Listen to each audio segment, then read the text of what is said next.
Les élus du peuple viennent de déclarer recevable la loi sur l'impôt des sociétés et revenus de personnes physiques et la loi portant modification et complétant la loi numéro 004/2003 du 13 mars 2003 portant réforme des procédures fiscales. Au vu du résultat de vote,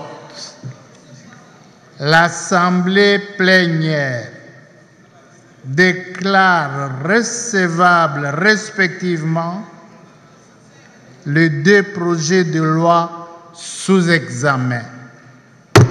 Mais lors du débat général, l'élu de Demba, Lukono Soa Dominique, pense qu'il faut qu'il y ait un impôt, mais équilibré. Je suis d'accord avec la réforme, mais j'estime que les gens qui reçoivent une pension après avoir travaillé ne peuvent plus payer d'impôts dessus.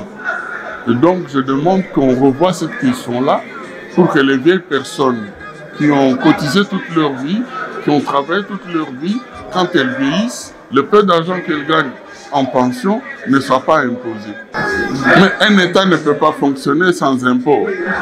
La question, c'est la hauteur de l'impôt et l'élargissement de cette fiscalité. Un collègue l'a dit, avec 170 000 assujettis, le pays ne peut pas se développer.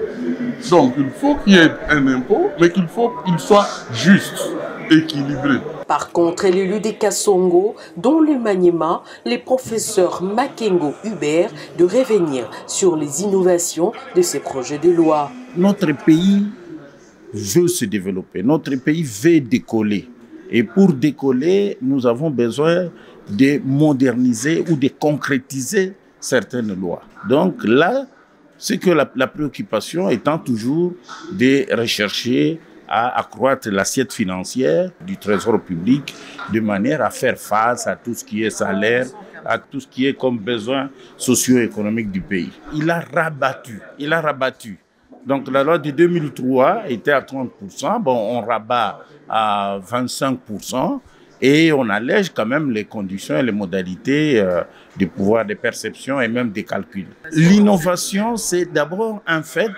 On va susciter et on va, j'espère bien, asseoir cette culture normative, la culture fiscale. Occasion pour le député national Prince Chocolat Kantitima de proposer que les recettes qui en découleraient au travers cet impôt puissent promouvoir l'entrepreneuriat de la jeunesse.